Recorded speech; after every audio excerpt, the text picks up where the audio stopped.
The Industrial Policy Resolution of 1948 was good as far as it went, but unfortunately, the spirit of it could not be understood or appreciated by the common man in this country.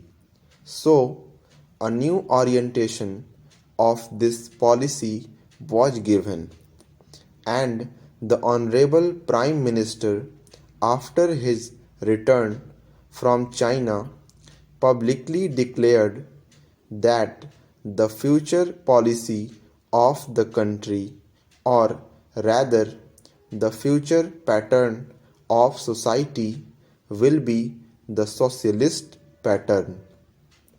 That was further emphasized by the resolution passed at the Avdi session of the Congress and later reiterated by Sri Devar, President of the Indian National Congress. Para. I am very glad to say that the spirit of it has been caught by the nation today. If I may say so, the nation has taken up the challenge for securing the socialist pattern of society.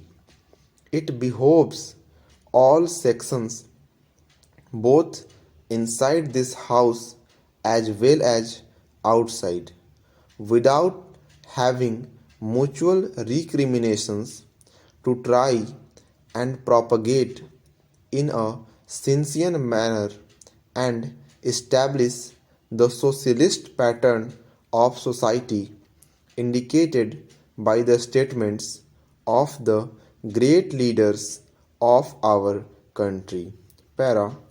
It may be relevant and pertinent if I refer to a few sentences from the memorandum presented on the 14th June 1939 by our Prime Minister, who was the chairman of all the India Planning Committee, which came into existence when there was provincial autonomy in the provinces. On pages 39 and 40 of the report, he stated, Para.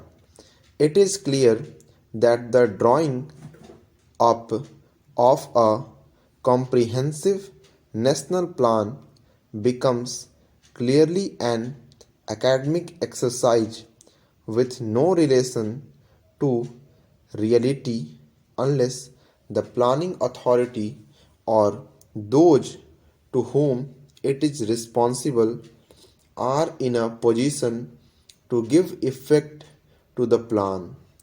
If this authority is powerless or circumscribed or restricted and has limited activities, it cannot plan.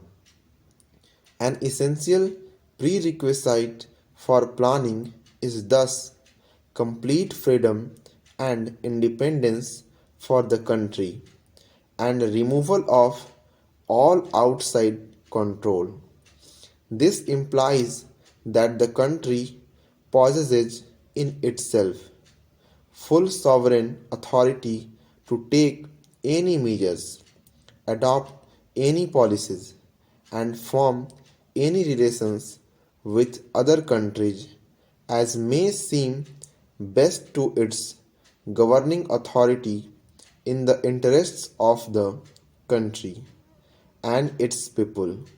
National independence is thus an indispensable preliminary for taking all the steps that might be found necessary for carrying out the 5-year plan in all its various aspects throughout the whole country. Para. At the present moment, it is clear that not only have we in India no national independence, but we are hedged in and obstructed by numerous restrictions, limitations, safeguards, and reservations which block the path to planning and progress. Our plan for national development must therefore be drawn up for a free and independent India. Para. Thanks to the sacrifices made by millions of our countrymen and countrywomen under the leadership of the father of the nation, Mahatma Gandhi, we have today secured complete sovereign political independence at a time when the nations of the world were engaged in the bitterest struggle using all the weapons of destruction. If, therefore, we have secured political independence during the period of a quarter of a century, it should not be difficult, especially when we are today masters in our own country, to secure a socialist pattern of society, as has already been indicated, but it requires the assistance, the propaganda, the active work of all those who are interested in this. I am sure, so long as my honorable friends, the minister, the deputy minister, and the other minister who represent the commerce and industry ministry can give us an assurance that the capitalist pattern would be avoided.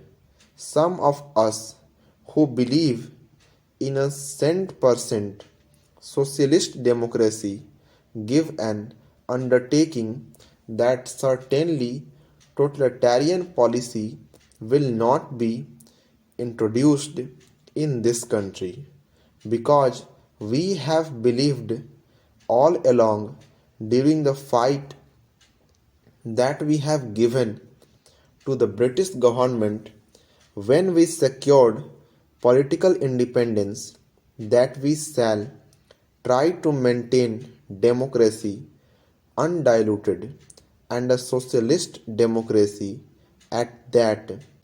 I am absolutely certain that in this country of ours, liberty of thought, liberty of speech, and liberty of action will be guaranteed to every citizen to express his views in the manner he pleases.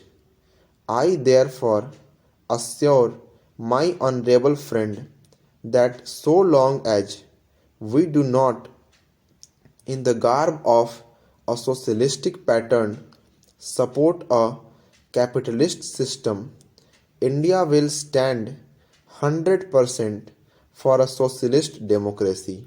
Para. Now, luckily for us, the fundamental rights of the Constitution have declared that a citizen would be assured of many of the social amenities which will give reasonable comfort from the womb to the grave. But mere enunciation, as I have said many times, will not satisfy the common man unless the saying is put into effect. I am absolutely certain, therefore, that so long as there is a determination on the part of our countrymen, we will be in a position to secure a socialistic pattern of society. It is not even possible to draw up a plan on any other basis.